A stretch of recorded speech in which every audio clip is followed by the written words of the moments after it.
Saudaraku yang terkasih dalam Tuhan, apa yang bisa membuat kita kehilangan bahagia?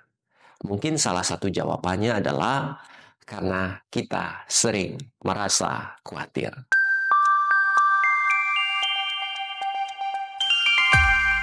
Mari kita belajar dari firman Tuhan, apa yang harus kita lakukan ketika kita diperhadapkan dengan keadaan yang mencemaskan. Tapi sebelumnya, mari kita berdoa. Berikan kami sabda-Mu Tuhan, agar hati kami bisa tenang, memulai hari yang baru berdasarkan suara Tuhan, dan bukan suara yang membawa pada ketakutan. Terpujilah Engkau, ini doa kami. Amin. Mari kita perhatikan saudaraku ayat 7 dari 1 Petrus pasal 5. Serahkanlah segala kekhawatiranmu kepadanya, sebab ia yang memelihara kamu. Saudaraku, siapa yang tidak pernah mengalami perasaan ini? Tentu rasa khawatir sama dengan rasa-rasa yang lain. Tertawa, bahagia, takut. Tapi saudara-saudaraku yang terkasih, kekhawatiran ini pada satu sisi dia bisa berdampak baik. Tapi pada sisi yang lain, dia juga bisa berdampak buruk. Orang yang tidak pernah merasa khawatir, maka dia akan terjebak pada sikap yang tidak waspada. Seorang ibu yang khawatir ketika anaknya kemudian bermain di daerah yang kemudian membahayakan, pasti akan berupaya mengantisipasi, menjaga anak itu sehingga ketika dia bermain, dia tidak akan terluka. Jadi rasa khawatir pada sesuatu malah membuat orang itu waspada dan berjaga-jaga.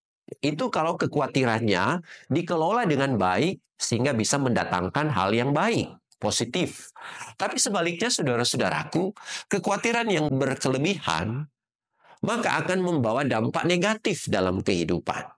Orang itu akan cemas, orang itu akan takut. Bisa dibayangkan saudara-saudaraku kalau kekhawatiran membuat kita tidak mau melakukan sesuatu. Karena takut atau khawatir dalam perjalanan terjadi sesuatu, maka saudara mengurung diri saja di rumah. Karena takut jangan sampai atau khawatir jangan sampai pekerjaan ini gagal, Anda tidak mau memulai. Semua berdiam diri saja. Jadi kekhawatiran yang berlebihan bisa juga memberikan kerugian.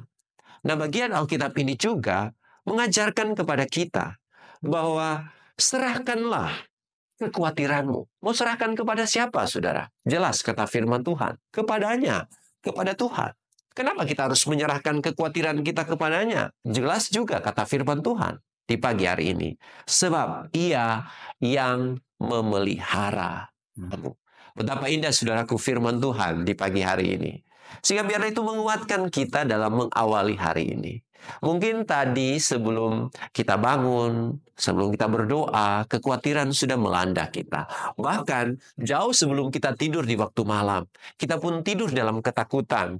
Kita pun tidur dalam kecemasan. Bagaimana hari esok? Apa yang akan terjadi padaku di hari esok? Kecemasan ini membuat kita kehilangan sukacita. Tidak lagi merasakan betapa Allah menganugerahkan hari yang baik untuk kita. Tapi karena kita khawatir, sukacita, kebaikan, anugerah Tuhan di hari ini akhirnya terlewatkan. Kenapa? Karena kekhawatiran yang melanda diri kita. Oleh karena itu, saudaraku, benar kata ungkapan ini. Jika imanmu besar, kecillah kekhawatiranmu. Jika sebaliknya, kekhawatiranmu besar, maka kecillah imanmu. Pilihan itu ada pada kita. Tuhan sudah bersabda, serahkan kekhawatiranmu padanya, sebab Tuhan akan memelihara kamu. Tuhan memberkati kita. Amin. Mari berdoa. Terima kasih Tuhan untuk sabda-Mu. Mungkin kami bangun pagi dengan kecemasan, tapi sabda-Mu mengingatkan kepada siapa kami harus menyerahkan kekhawatiran itu. Kami masih punya Tuhan, sehingga kami khawatir pada sakit kami, pada masa depan kami, pada pekerjaan kami, pada keluarga kami. Kekhawatiran itu kami bawa padamu. Ya Tuhan, tolonglah kami, bantulah kami. Dalam nama Yesus Kristus kami berdoa. Amin. Yesus, kau kebenaran yang menyelamatkanku.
bisa